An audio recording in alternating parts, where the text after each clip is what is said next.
Third video. So anyway, that's wrapped up the Spanish Civil War. Spanish Civil War goes on for 3 years. We declare neutrality. We don't get involved, but the Germans and the Italians are fighting already on the Franco side, and you have the Soviets on the other side. Who wins the Spanish Civil War? Franco and the fascists. So it seems like by 1939, when this war ends, that the whole continent of Europe is becoming more and more fascist and falling more to fascism. It's also worth noting that Francisco Franco will not join the war. Because they're so war-torn, Spain remains neutral during World War II.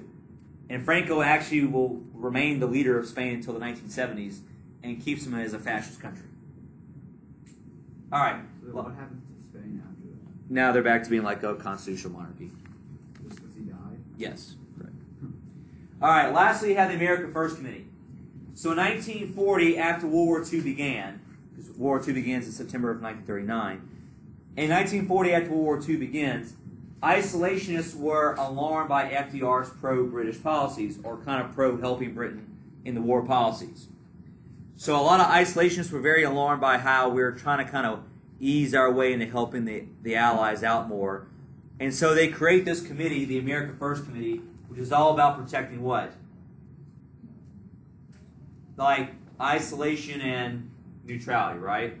So it's all about protecting isolation and neutrality. They try to have public rallies to oppose the war and make sure America didn't get involved in the war itself. Charles Lindbergh, the guy who was a famous pilot from the 1920s, Charles Lindbergh was probably his most famous member, where he went out and gave several speeches about why we should not get involved in World War II. He traveled across the U.S., warning against the dangers of joining another war like this. Here you see some cartoons drawn. You see Uncle Sam sleeping over here with all these countries in Europe all making a mess and stinking. And it says, what a lucky thing that we have got separate beds. Anybody recognize the artists of these two? Dr. Seuss, right? So Dr. Seuss was a political cartoonist during World War II. So both of these are pro what?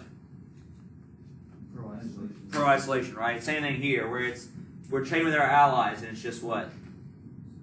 Ourselves, right? It says U.S. Neutrality Act right there, so it's just us going back and forth with ourselves. So yeah, so it's both pro-neutral things. All right, so now we're looking at how the war breaks out in Europe, going back to Europe and looking at what kind of takes place.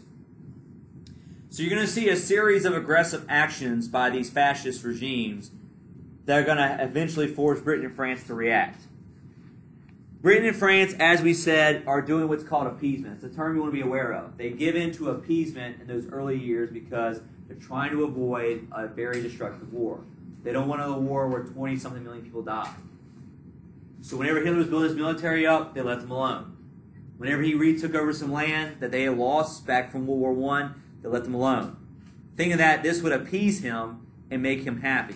It's like a kid, it's like you take your kid to the grocery store and they see a candy bar, so they start throwing a fit and screaming and crying for the candy bar. Right? So you appease them by giving the candy bar just to shut them up. Right? So you can just go about your day.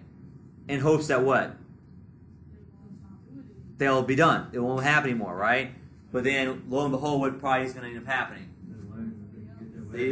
Exactly. So they're just going to keep doing that. So basically that's what's happening here. They just keep giving in. Now we feel like, and you have to decide for yourself, do you feel like, is America responsible at all for this in general? But we feel like we're so removed from all this that we can declare neutrality and not be involved because we're where we are. But you have to kind of decide for yourself, does America need to take any responsibility for any of this? But Britain and France, who could have done something about this, who had signed the Treaty of Versailles, don't do anything about it. They just let it all happen. So first is Ethiopia. In 1935, the Italian army invades and attacks Ethiopia in Africa. So in 1935, the Italian army attacks and invades Ethiopia. Didn't they try that before and failed? Correct. So up here on the screen, you see that they attack from these other colonies in Africa, and they take it over. So you might say, why Ethiopia? It seems kind of random. Because it's the only native African country left. And Liberia was also too. Yeah. In the 1880s and 90s, all these European countries went in to carve up Africa and try to take it over. And Italy got none of it. Italy got some of it. You just didn't get this. Italy tried to take over Ethiopia and fail because Ethiopia saw the writing on the wall and actually protected themselves. So they had a grudge against Ethiopia. Fast forward 40 years, and now they want to get back to Ethiopia. And now, like, Italy's like way better prepared this time around. They go in, they take out Ethiopia, and within a year. So by 1935, 1936, the fascists in Italy take over Ethiopia and expand themselves, right? And that's kind of the fascist mentality. They want to expand themselves, get more influence, get more territory, more resources, and so on. Because, like, I've looked at records of the battle, and the Ethiopians were armed with, like, spears and shields. But they had spent a lot of time training with, like, modern European military drills and tactics, too. So they had gotten prepared for a lot of that in that way. So anyway, so what did the League do whenever this happened? Nothing. So the League of Nations does nothing. Again, just reaffirming the League of Nations is pretty useless. Then you have the next location, which is the Rhineland. Remember that the Rhineland is this little zone right here on the western border of Germany. It was a demilitarized zone established after World War I, where Germany could not occupy it. The French military is supposed to monitor it and make sure it stayed demilitarized. So in 1936, Hitler decides to invade and take back the Rhineland. Britain and France do nothing about this because they say, well, it's whose territory? It's theirs, right? It's German territory, let them have it. So they let them have this territory and let them take it back, and no one stops it. So Britain and France let them retake the Rhineland. Because, again, it's 15 years later. People just don't care as much as they used to about this whole situation. So they feel like, all right, let them have it. Who cares? No big deal.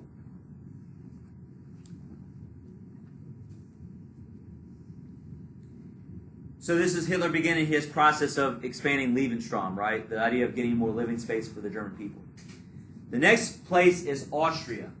So Austria had about 6 million German speakers.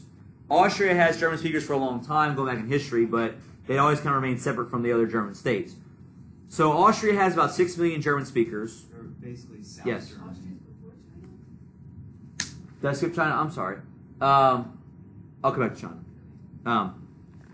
So anyway, Austria is invaded. Is going to be invaded by the Nazis eventually. Hitler spent several months talking about taking over Austria.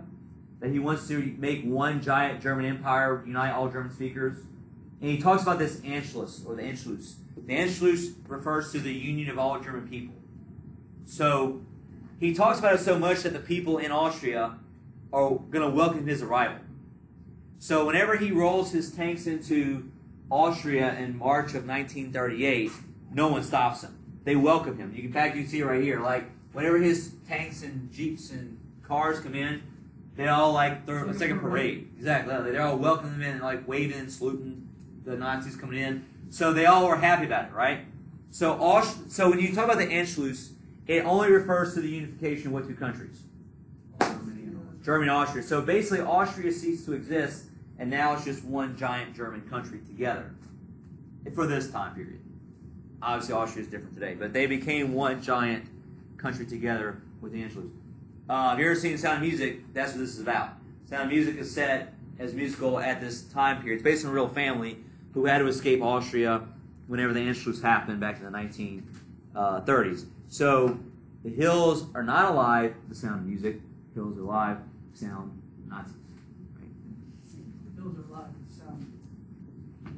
Exactly.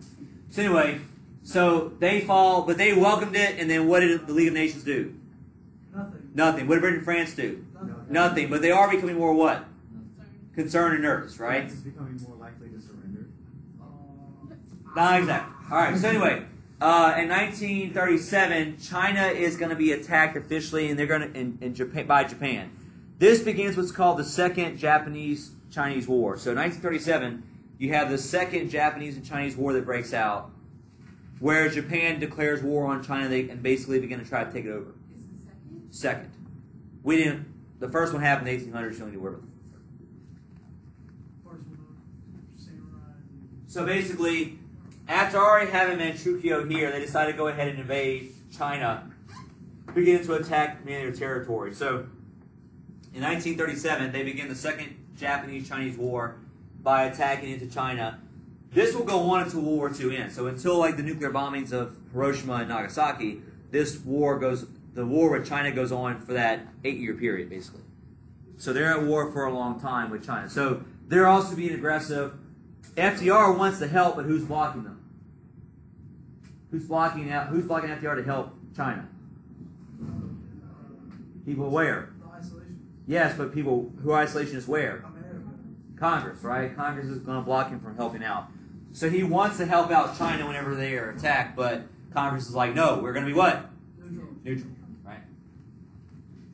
They should have done is helped out the Republic side whenever they were being hit by the communists. It's not about the sanction record. No, the the Chinese Civil War. That hasn't, yeah, but that, again, we don't want to get too entangled in foreign affairs. Yeah.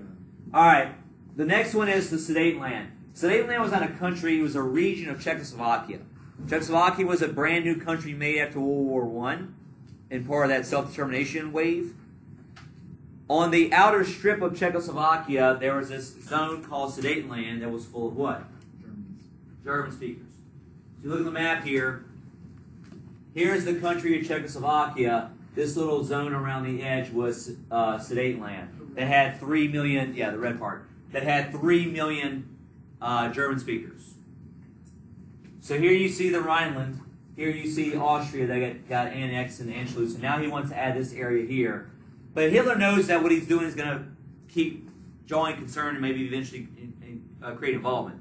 So he invites the leaders of Britain and France to come to Munich, Germany. He invites the leaders of Britain and France to come to Munich, Germany in September of '38. And you can see it here. At the Munich conference, you have British Prime Minister Neville Chamberlain and French President Edouard Daladier. So the French and British leaders come to Munich in September of '38, where Hitler's like, hey guys, listen, all I want is Sudetenland. That's the rest of the German speakers. If you let me have it, I'm done. I'll be happy and satisfied. That's all I want. So to maintain appeasement, they say what? Sure. We agree because this is what's best for Europe. So what you want to be aware of is that that document, the Munich Agreement, represents what idea? Appeasement. Make sure you have those two ideas linked together.